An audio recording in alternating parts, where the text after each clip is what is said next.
Hello everyone, this is Shomajit Gupta and this talk is about our ICTIR paper on differentiating between Pareto solutions versus Dataset Optima from a multi-objective point of view in information retrieval. This is a joint work with my collaborators at University of Texas at Austin.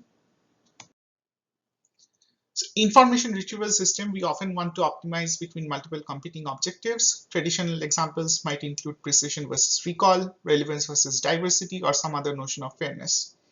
Pareto optimality provides us with the principal theoretical framework in which these objectives can be traded off, and these are the best achievable solutions under such trade-offs. But with respect to the usage of Pareto optimality in IR research today, we have found several key limitations. Some of them include use of optimization methods that rely heavily on convexity assumptions, severe lack of benchmarking to verify the correctness of these machineries, and a conceptual confusion regarding what are Pareto optimal best or what are dataset optimal solutions. So our contributions are as follows. We provide a principled conceptual framework for Pareto optimality for the IR community, what it mathematically means for something to be Pareto optimal. We also highlight important limitations of popular IR approaches today. We clearly differentiate between what is meant to be Pareto best versus what are dataset-based solutions and provide a metric for measuring the empirical deviation between these two concepts. And finally, we provide the first set of benchmark problems, which are IR-driven, in which any Pareto machinery can be verified whether they're working or not. Regarding a use case scenario, consider a user comes in and searches for a query which is highest paid CEOs in AI.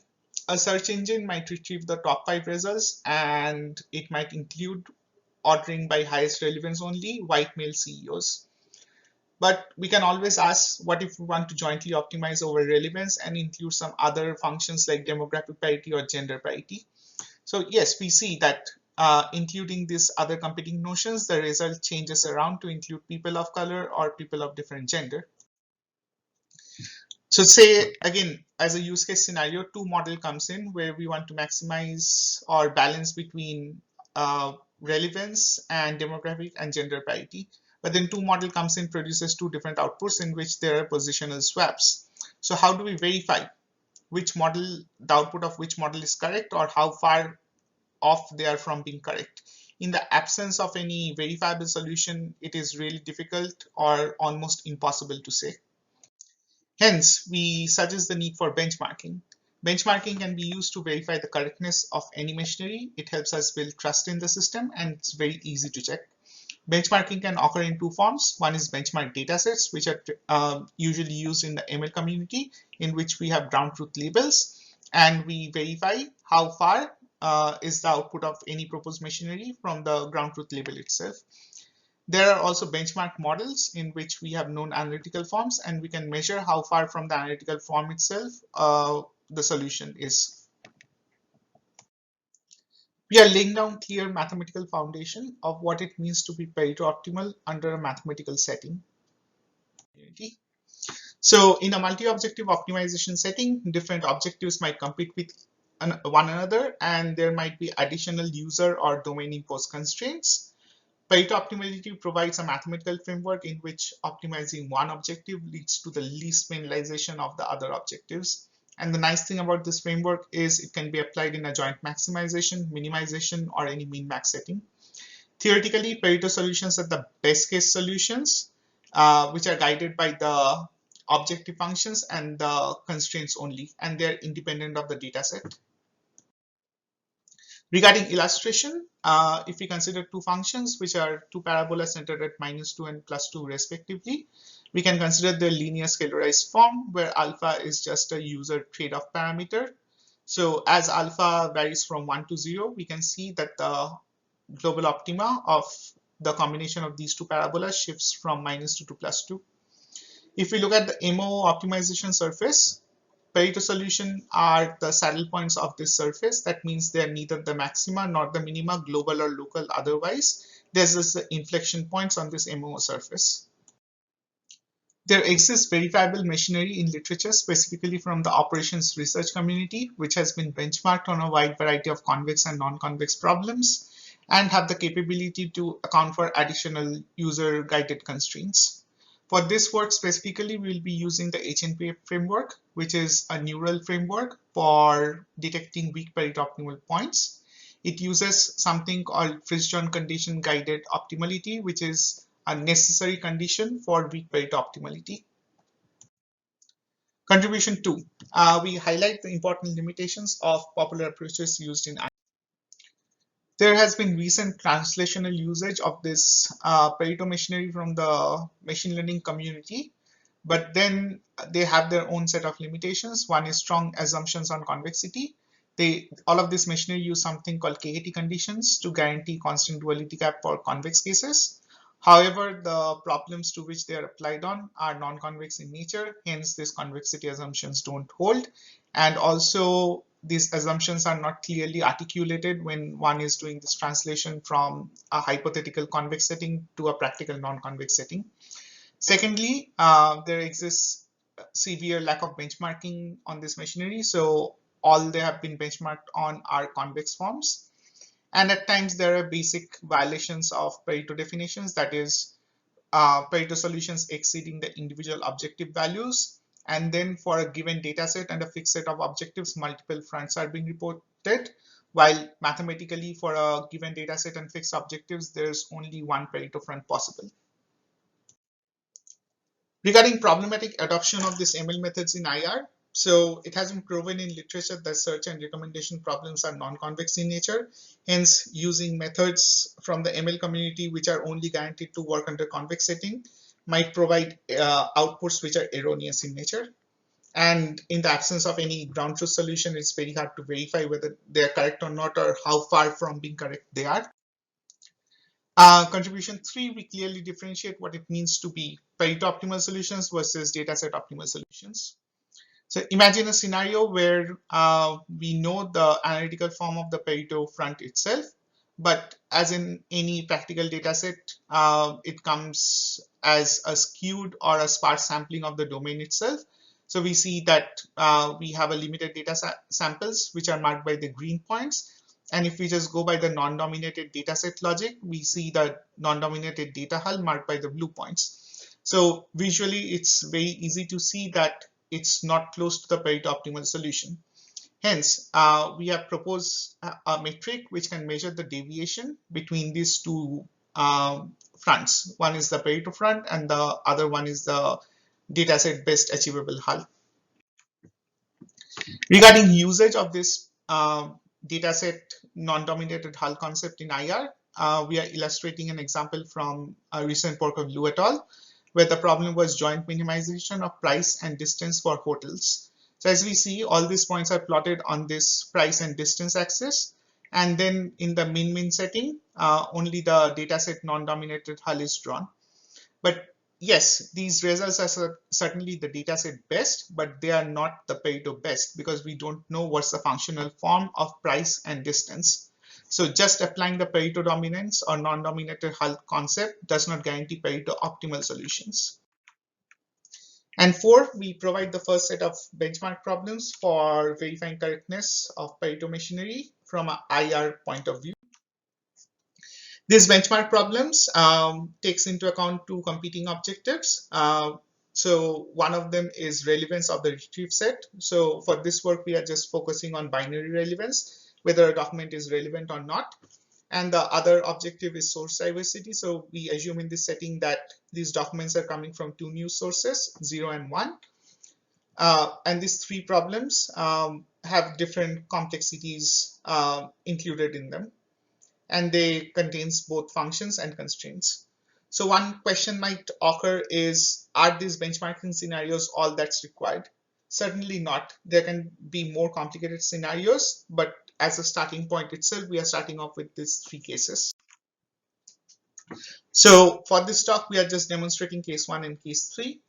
Some key differences between them. Case 1 has non-competing objectives, while case 3 has competing ones. In case 1, source diversity only accounts for the number of documents coming from each sources. They can be relevant or non-relevant. Doesn't matter as long as it's equal across both sources. For case 3, we are only counting the number of relevant documents from each source.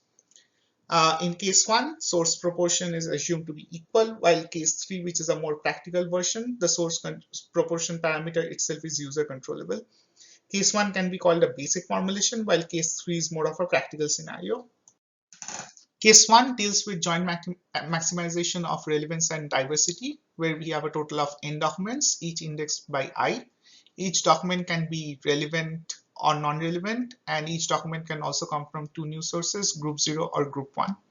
This case has been adopted from Gao et al. So if we look into the functional forms, R is just the total number of relevant documents, and G are the total number of documents coming from news source 1. So frel, which is R by N, is just dependent on R, while fnt is just dependent on G. By the nature of the problem formulation itself, these are non-competing in nature. So the solution lies at the intersection of their individual maxima, which is 1, 1. So now if we pass this through the HNPF machinery itself, we see that it detected weak Pareto optimal points at fn equal to 1. So what happens is, since relevance is just a linear function by itself has no optima because its derivative is constant. So the entire load of finding optimal solutions falls on the entropy itself, and entropy itself maximizes itself at 1 when there is an equal split of documents from both sources. Note that since 20 documents were selected, it chose to split the documents in half and half, and because of the case itself, it can be relevant or non-relevant document from each of the sources as long as they have a 10 to 10 split. So a user or a domain expert might come in and then say that, okay, it's good that the current machinery is choosing documents which are of equal proportion from each sources, but what if we want to maximize relevance also at the same time? Yes, that certainly can be done, but then additional constraints need to be imposed. So what we are doing is providing additional constraints on the machinery, so limiting it between 0 to n, because those are the min and the max value that can be achieved. And then we let the machinery run again, and this time we see that, okay, both the fronts for the relevance and entropy are selected, where entropy is also maximized, at the same time relevance is also maximized. And going by the same notion, we see that entropy is maximized only when there's a half and half split across both the sources, can be relevant or non-relevant, and relevance is maximized when all the 20 relevant documents are chosen from both the sources. Gao et al. Asks a very important question that, given a practical data set which is often sparse or skewed in nature, what is the solution space characterized by such a data? And in that space, can we identify how different optimization policies can trade off? So what they did was they sampled data from the RSS feed dataset, where 48 documents were chosen, 24 from each news sources, and the objective was to retrieve 20 documents from that 48 set. This led to a sampling space of 17 trillion data points. However, since our intention is to somehow find the Pareto optimal solution, this large point distribution is too naive to sample. Hence, we wanted to avoid this brute force sampling of the entire space. Since we know that each of the data points can occur as some permutation of either group 0, group 1, or being relevant or non-relevant, we use the linear Diophantine system to avoid such brute force sampling. And using this more efficient sampling strategy, we have a much more compressed space of just 1771 samples, which is shown in the figure. And we see that we can still see part of the weak Pareto optimal front consisting of f entropy equal to 1 and also frel equal to 1, where we are still able to find the Pareto best solution, which is 1, 1. So inferences on case 1. While formulating a model for a benchmark scenario, we should be careful about what we are designing. So initially, when we started off with the unbounded relevance, that shifted the entire load of optimality on the entropy function itself. Later, we fix it using additional constraints. This is a non-competing model because of the nature of the problem itself, with the best achievable front at 1, 1. And given the data sampling from a sparse or skewed data set itself, for this configuration, we were lucky enough that the Pareto optimal solution was indeed the dataset based solution, which was lying at 1,1, but that might not always happen. Case 3 setting, we are focusing on relevance balance diversity. That is, we want equal proportion of relevant documents across both the sources. We also have this user controllable source proportion parameter PA, and some updated definitions of FREL and FENT. In the unconstrained setting, we see that again, because relevance is linear in nature, FREL, the entire load of optimality shifts on entropy itself. So it finds out a set of points in which the number of relevant documents across both the sources are equal, and that's all. So if we go into the constraint setting, we need to provide the machinery with this additional constraint that these are the min and max bounds for both the variables. And as such, we can see that the updated output contains points in which entropy is also maximized, relevance is also maximized, and then there's a uniform trade-off corresponding to different trade-off values alpha, where there's a shift between entropy and relevance. So optimality gap, again, in presence of skewed or limited data sample, we might not achieve the Pareto optimal solution. To illustrate this fact, we are sampling the data space from a binomial distribution, and we draw the non-dominated data hull on this binomial setting and superimpose the analytical form of the known Pareto front. Now, since these two are superimposed, we can visually see that there's a significant gap between the non-dominated data hull and the true Pareto front. Now, as we have both the Pareto front and the non-dominated dataset hull in front of us, can we measure the optimality gap between these two? So for this, we use something called the utopia point, which is the best achievable value each of these functions can obtain in a non-competing setting. Because of the form themselves, we know that for this problem, the utopia point exists at 1,1. So we have an overall summary statistics called average dev, which can measure the difference between the Pareto front and the non-dominated hull with respect to the utopia point. And the nice thing about this formulation is it can be measured as an overall summary statistics, or it can be done point-wise also. Now, coming back to the CEO problem, if we have ever benchmarked this problem, then we know that, okay, the ideal result for equal proportion of relevance and diversity is resulting in some solution.